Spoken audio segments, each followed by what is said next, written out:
anytime. Good morning, my name is Dave, and there are over 70 million Americans who suffer from sleeping disorders. Sleep disorders are considered one of the most unnecessary burdens in today's age. In my speech, I will talk about three major topics: the sleeping disorder known as dysomnia, the sleeping disorder known as parasomnia, and remedies that you can use to cure sleeping disorders without the use of medication. Now let's move on to dysomnia. Dysomnia is basically the disturbance in the rhythm of sleep due to outside factors like stress and anxiety. The most common type of dysomnia is insomnia. Insomnia is the inability to sleep or sleep well. There are two types of insomnia. There's short-lasting insomnia, which can last a few days to weeks and is treated well with medication. Then there is chronic or long-lasting insomnia, which lasts a few months and does not respond well to medication. A Boston University study in 2010 showed that 9 to 12% of the population report chronic insomnia. Next, we'll move on to narcolepsy. Narcolepsy is periods of extreme daytime sleepiness. People who suffer from narcolepsy tend to fall asleep randomly throughout the day. This happens because the brain loses control of the 8-hour sleep cycle during the night, so it'll try to restore it throughout the day. A person can fall asleep while they're just talking or in the middle of eating.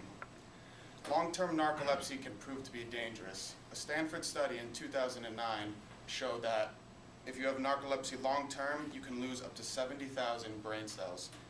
These brain cells are responsible for producing hypocretin, which basically keeps the immune system healthy.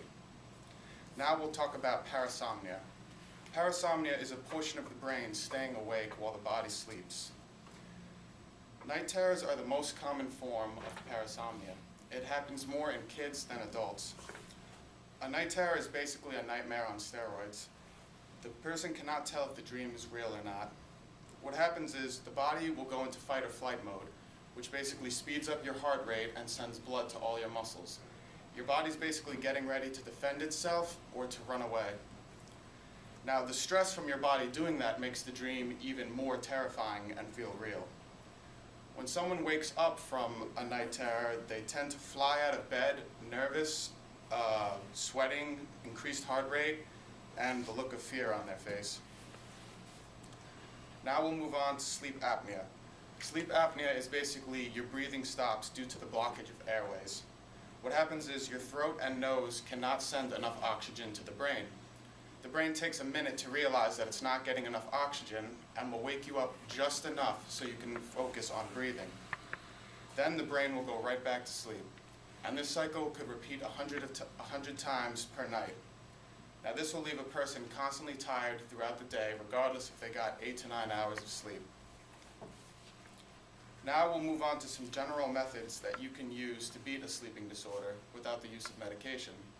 First, you have to watch what you eat. If you take in fats, caffeine, alcohol, or any stims, it can affect you during the night. So most importantly, you have to eat it all in moderation. Next, room lighting. You can't go to sleep with a TV or any type of nightlight on. Your eyes may not see it, but your brain can still sense it and will keep you up throughout the night. Next, you have to unwind before bed. It's important to slow down your heart rate. You need to engage in heart-slowing activities such as yoga, a hot shower, or some form of meditation. If you slow down your heart rate, you'll have an easier time falling asleep. You can't go to bed stressed or angry, because then you're just going to roll around, think, and be frustrated. In conclusion, I have shared with you the major sleeping disorder known as dysomnia, the major sleeping disorder known as parasomnia, and a few general methods you can use to beat sleeping disorders without the use of medication. We only live one life, so don't spend that life suffering from sleeping disorder. Thank you.